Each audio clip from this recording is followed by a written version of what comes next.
साल 2014 यही वो वर्ष था जब नरेंद्र मोदी ने सत्ता संभाली और देश के भाग्य बदलने की शुरुआत हुई। भारत, जिसे इंडिया के नाम से भी जाना जाता है, वह सिर्फ एक देश नहीं है, भारत की सभी सभ्यताओं की जननी है। भारत एक ऐसी सभ्यता रही है जो न केवल प्रगतिशील है बल्कि आध्यात्मिक और समृद्ध भी है। और इसी संपन्नता के कारण विदेशी ताकतों ने हमारी समृद्धता को खत्म करने की कोशिश की, हमारी धन संपदा को जमकर लूटा। इतिहास गवाह है कि जब भी बुराइयों ने हमारी सभ्यता को नष्ट करने की कोशिश की है, तब भारत के सच्चे सपूत भारत की संस्कृति को बचाने के लिए बार बार उठ खड़े हुए हैं। और ये किसी एक क्षेत्र से नहीं बल्कि भारत के कोने कोने से रक्षक बनकर उभरे हैं। भारत के सच्चे बेटे और बेटियों ने भारत की संस्कृति और सभ्यता को बचाने के लिए अपने प्राणों की आहुति तक दे डाली। नरेंद्र दामोदर दास मोदी भारत माता के एक ऐसे सच्चे पुत्र जिन्होंने पूरे भारत को फिर से एकजुट करने की नींव रखी। मैं नरेंद्र दामोदर दास मोदी ईश्वर की शपथ लेता हूं कि बचपन से ही नरेंद्र मोदी का भारत माता के प्रति प्रगाढ़ प्रेम रहा है। जैसे जैसे नरेंद्र मोदी बड़े हो रहे थे, वैसे वैसे उनकी भारत को पूर्ण रूप से जानने और समझने की इच्छा बढ़ती गई। इसी कारण उन्होंने पूरे भारत का भ्रमण किया और महसूस किया कि इस देश को दो चीजों की बहुत जरूरत है, एक स्वच्छता और दूसरा गरीबी से छुटकारा। सरकार में आते ही नरेंद्र मोदी ने इन दो चीजों पर काम करना शुरू कर दिया। 2014 में स्वच्छ भारत मिशन की शुरुआत के साथ नरेंद्र मोदी ने जनता को अपने आसपास को साफ रखने के महत्व के बारे में जागृत किया। हाथ में झाड़ू लेकर एक प्रधानमंत्री ने भारतीयों को स्वच्छता की महत्ता के बारे में संदेश दिया। सभी जानते हैं कि नरेंद्र मोदी का बचपन बेहद कठिन था।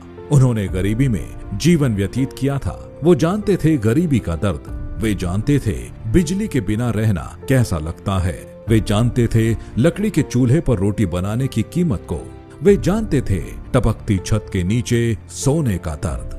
प्रधानमंत्री बनने के शुरुआती कुछ वर्षों में नरेंद्र मोदी ने इन सभी समस्याओं का समाधान कर दिया।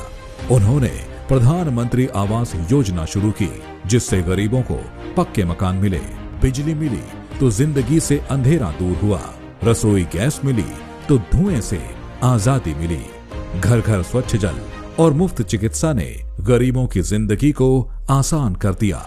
अपने पहले कार्यकाल में ही नरेंद्र मोदी को एहसास हुआ कि भारत को वास्तव में मजबूत इकोनॉमी बनाने के लिए हमारे मैन्युफैक्चरिंग सेक्टर का मजबूत होना बेहद जरूरी है, जिसके लिए नरेंद्र मोदी ने मेक इन इंडिया की शुरुआत की, जिसने भारत की जनता और विशेष रूप से युवाओं को अपने देश में चीजें बनाने के प्रति जागृत किया।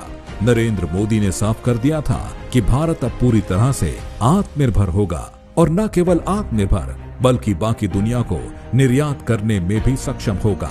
मोदी के पहले कार्यकाल की सबसे बड़ी उपलब्धियों में से एक भारत को वास्तव में डिजिटल बनाना था। यूपीआई को भारी सफलता मिली। यूपीआई से पहले भुगतान करना अपने आप में एक बड़ा काम होता था, जो नरेंद्र मोदी की दूरदर्शिता के कारण बहुत आसान हो गया। भारत को सशक्त बनाने की दिशा में आगे बढ़ते हुए नरेंद्र मोदी ने भारत की राष्ट्रीय सुरक्षा को न सिर्फ मजबूत बनाया बल्कि ईंट का जवाब पत्थर से देने का संदेश भी दिया। पाकिस्तान में सर्जिकल स्ट्राइक कर नरेंद्र मोदी ने दुनिया को नए भारत का संदेश दिया। नरेंद्र मोदी ने दुनिया को बता दिया कि भारत बात भी करना जानता है और जरूरत पड़ने पर घर में घुसकर मारना भी जानता है। हमारे अखबार वाले भी लिखते थे पाकिस्तान के पास भी न्यूक्लियर है, तो हमारे पास क्या है भाई? ये दिवाली के लिए रखा है क्या? किसी अन्य प्रधानमंत्री ने भारत के लोगों को नरेंद्र मोदी जितना एकजुट नहीं किया। भारत की जनता ने मोदी पर भरोसा किया और उन्हें 2019 में पहले से भी अधिक प्रचंड बहुमत के साथ दोबारा प्रधानमंत्री चुना। नरेंद्र मोदी पर जनता ने जो भरोसा दिखाया, वो उस भरोसे पर खरे भी उतरे। उन्होंने एक एक करके अपने किए सभी वादों को पूरा किया। कश्मीर को भारत से अलग करने वाले आर्टिकल 370 को हटाने का जो वादा नरेंद्र मोदी ने किया था, उसे उन्होंने पूरा कर कश्मीर को फिर से भारत के साथ जोड़कर भारत को फिर से एकजुट करने का काम किया। नरेंद्र मोदी यही नहीं रुके, वे आगे बढ़े और ऐसा कार्य किया जो न केवल उनका वादा था, बल्कि सभी भारतीयों की गहरी आस्था से जुड़ा था। मोदी सरकार के अथक प्रयासों के कारण ही 500 साल पुराना सपना पूरा हुआ और अयोध्या में राम जन्मभूमि पर भव्य राम मंदिर का निर्माण हो सका।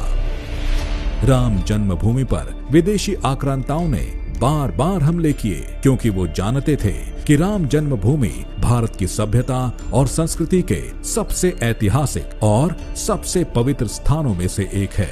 इसे नष्ट कर वो भारत की सभ्यता और संस्कृति को नष्ट करना चाहते थे। नरेंद्र मोदी की उपलब्धियां केवल हमारी सभ्यता के पुनरुद्धार तक सीमित नहीं है। उन्होंने विश्व स्तरीय सुरंगों, राजमार्गों, सड़कों, बुनियादी ढांचे के विकास और निर्माण के साथ नए भारत को भी ऊंचाइयों पर पहुंचाया है। मोदी सरकार में हर क्षेत्र में व्यापक सुधार हुआ है। नरेंद्र मोदी ने रेलवे, बिजली, आवास, जल जैसी हर बुनियादी जरूरतों को पूरा किया। यह मोदी की ही दूरदर्शिता थी कि भारत के लिए एक नई और भव्य संसद का निर्माण किया गया। नरेंद्र मोदी की मेक इन इंडिया पहल के कारण ही भारत मैन्युफैक्चरिंग हब बनने की दिशा में आगे बढ़ रहा है। मुझे जो भी करना है विराट चाहिए, विशाल चाहिए, तेज गति से चाहिए। इसलिए कि मुझे 2047 में हिंदुस्तान को विकसित भारत के रूप में देखना है। अपने पहले कार्यकाल में नरेंद्र मोदी ने विपक्ष द्वारा देश में की गई सारी गंदगी साफ कर अपने दूसरे कार्यकाल में एक गहरी नींद में सोई सभ्यता को पुनर्जीवित करने का कार्य किया।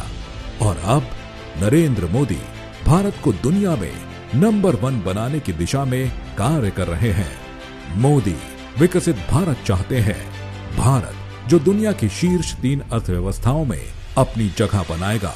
ये विकसित भारत इतना मजबूत होगा कि देश छोड़ने वाले सभी भारत लौटेंगे और यहाँ अवसर तलाशेंगे और अपने देश एवं उसकी समृद्ध सांस्कृतिक विरासत पर भी गर्व करेंगे।